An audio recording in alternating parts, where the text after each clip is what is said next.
कानपुर हिंसा के बाद आज शहर काजी हाजी अब्दुल कुदूस ने पुलिस कमिश्नर से मुलाकात की। शहर काजी का आरोप है कि पुलिस ने जिन लोगों को गिरफ्तार किया है वो सब बेकसूर हैं। शहर काजी के मुताबिक आवाम में गुस्सा है, पुलिस प्रशासन को ये समझना चाहिए।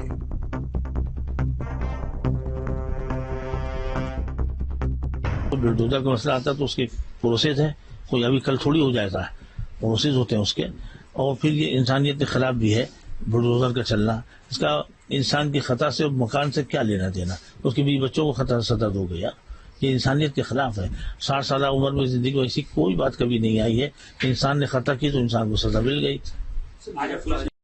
ऐसा से बातचीत की, हमने कहा कि भाई ये जो वाकया पेश आया है इतना बड़ा नहीं है जितनी गिरफ्तारियां हो रही हैं।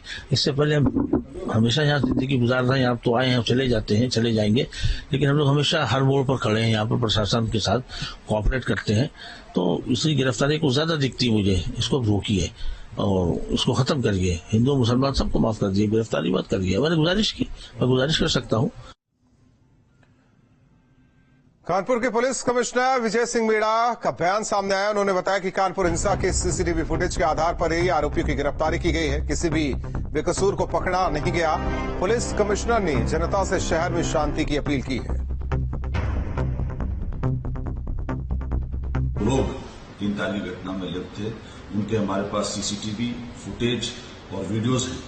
उन्हीं के बेसिस पे उनको आइडेंटिफाई किया जा रहा है और किसी भी निर्दोष के खिलाफ कोई कार्रवाई नहीं की जा रही है। मात्र वही लोग जो फुटेज के अंदर है उन पर कार्रवाई की जा रही है। मैं चाहूंगा कि आप लोग सहयोग करें, शहर के अंदर अमन चैन कायम रहे। पुलिस शहर में अमन चैन कायम करने के लिए लगातार भ्रमणशील है। जगह जगह पर हमारे वरिष्ठ अधिकारी तैनात हैं, लगातार फुट पेट्रोलिंग कर रहे हैं और भ्रमण कर रहे हैं, लोगों से संवाद स्थापित कर रहे हैं।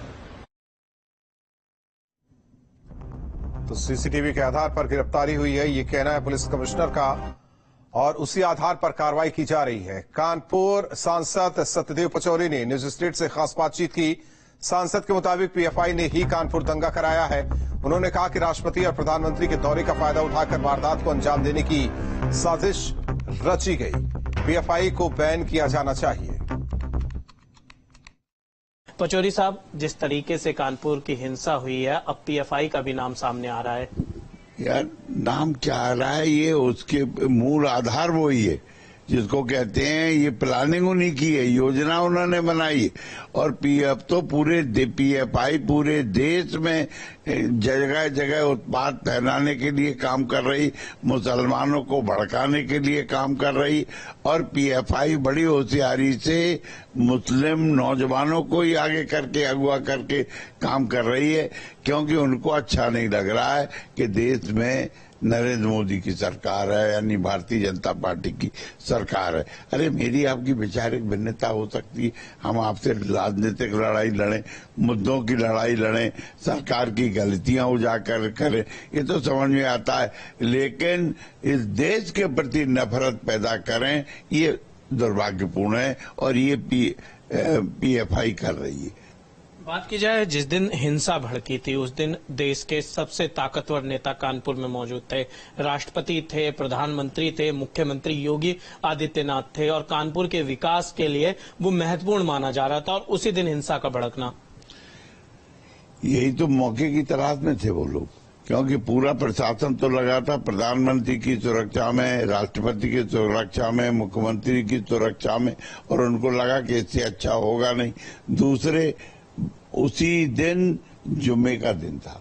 जुम्मे को जो नमाज पढ़ी जाती है, ज्यादातर मुसलमान मस्जिदों में जाते हैं, इकट्ठा होते हैं, तो उन्होंने समय भी वही चुना कि 1 बजे गड़बड़ी पैदा करेंगे। और ये गड़बड़ी भी उन्होंने मुस्लिम इलाकों से शुरू की जहां मुस्लिम बाहुल्य था। वीडियो जर्नलिस्ट विकास राय के साथ निशांत राय, न्यूज स्टेट, दिल्ली। कानपुर हिंसा केस पे पुलिस की छानबीन लगातार जारी है। नए आरोपियों की तलाश पुलिस सरगर्मी से कर रही है। मुख्य आरोपी हाशमी की पत्नी का दावा है कि हाशमी ने ही बंद बुलाया था।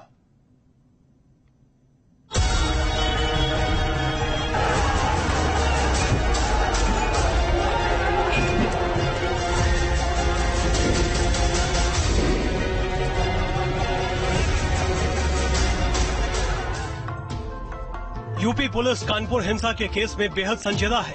इन पोस्टर पर बढ़ रही लोगों की तस्वीर से साफ है कि यूपी पुलिस किसी को बख्शने वाली नहीं है। कठोर कार्रवाई की जाएगी, क्योंकि सब कुछ बातचीत होने के बावजूद भी जानबूझ के वहां शांति व्यवस्था भंग करने की कोशिश की गई, साजिश की गई। जो लोग इसमें शामिल हैं उनके फोटोग्राफ्स आपके सामने हैं, उनकी पहचान कराई जा रही है, और जो लोग भी जेल भेजे गए हैं उनके भी एड्रेस इत्यादि पूरे पब्लिक डोमेन में है। कानपुर हिंसा में अभी तक 50 लोग सलाखों के पीछे जा चुके हैं। बाकी आरोपियों की तलाश सरगर्मी से की जा रही है। इन दो तस्वीरों को आपको जरूर देखना चाहिए। ये वो लोग हैं जिन पर कानपुर को सुलगाने का आरोप लगा है और अब हिंसा की जांच कर रही एजेंसी के रडार पर हैं। इधर मुख्य आरोपी जफर हाशमी की पत्नी कैमरे के सामने आकर अपने पति के बचाव में क्या कह रही हैं, ये भी सुन लीजिए। सबकी जांच कराइए, जितनी भी पीवीआर है, जितनी भी जांच बातें वो कह रहे हैं, फंडिंग जो भी कर रहे हैं, सबकी जांच कराइए।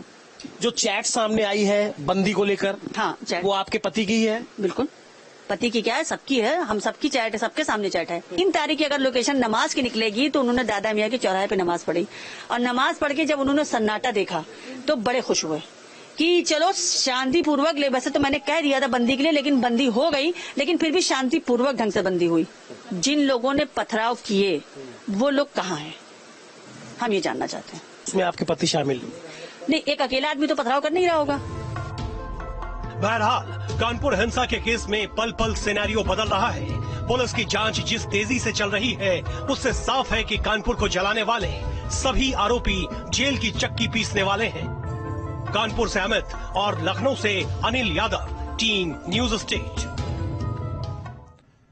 कानपुर हिंसा में पत्थरबाजों पर लगातार कार्रवाई हो रही है। जिस तरीके से पोस्टर जारी किया गया, लगातार धरपकड़ भी की जा रही है।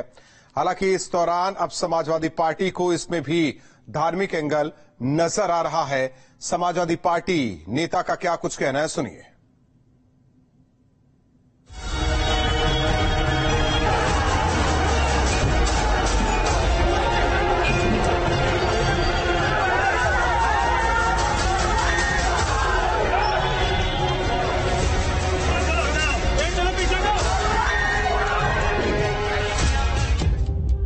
कानपुर बवाल में पुलिस की जांच में रोज नए खुलासे हो रहे हैं। पत्थरबाजों के पोस्टर जारी होने के बाद से तो बवालियों में खलबली मच गई है। प्रशासन की कार्रवाई से डरे पत्थरबाज खुद थाने पहुंचकर सरेंडर कर रहे हैं। हालांकि जांच में जिस तरह के खुलासे हो रहे हैं उससे इस बवाल और हिंसा के पीछे बड़ी साजिश की बू आ रही है, जिसका अंदाजा खुद डिप्टी सीएम केशव मौर्य तक जता रहे हैं। उत्तर प्रदेश बहुत अच्छी कानून व्यवस्था के साथ प्रगति के पथ पर आगे बढ़ रहा है, लेकिन कानपुर के उपद्रव के पीछे गहरी साजिश की बू आ रही है और उसके अंदर जो भी दोषी पकड़े जाएंगे या जो पुलिस की पकड़ से बाहर होंगे तो उनको पकड़ने के लिए जो कानूनी कार्रवाई करना है वो कर रही है पुलिस। लेकिन कानपुर में जो दंगा करने की कोशिश करने वाले तत्व हैं उनको पकड़ करके उनके खिलाफ कठोरतम कार्रवाई करने के लिए जो भी आवश्यक कदम होगा नियम के दायरे में उठाया जाएगा। एक तरफ इस हिंसक प्रदर्शन को लेकर लगातार आरोपियों पर कार्रवाई हो रही है, वहीं समाजवादी पार्टी ने इसमें भी धार्मिक रंग देना शुरू कर दिया है। एसपी ने कार्रवाई को लेकर कह दिया कि सरकार सिर्फ मुस्लिमों के खिलाफ एक तरफा कार्रवाई कर रही है।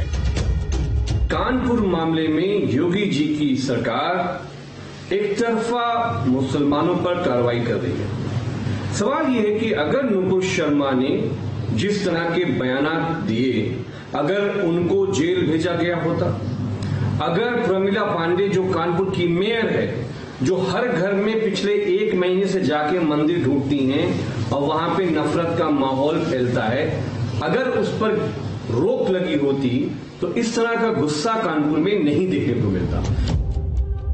इसी मामले को लेकर कानपुर शहर के काजी ने पुलिस कमिश्नर से मुलाकात की।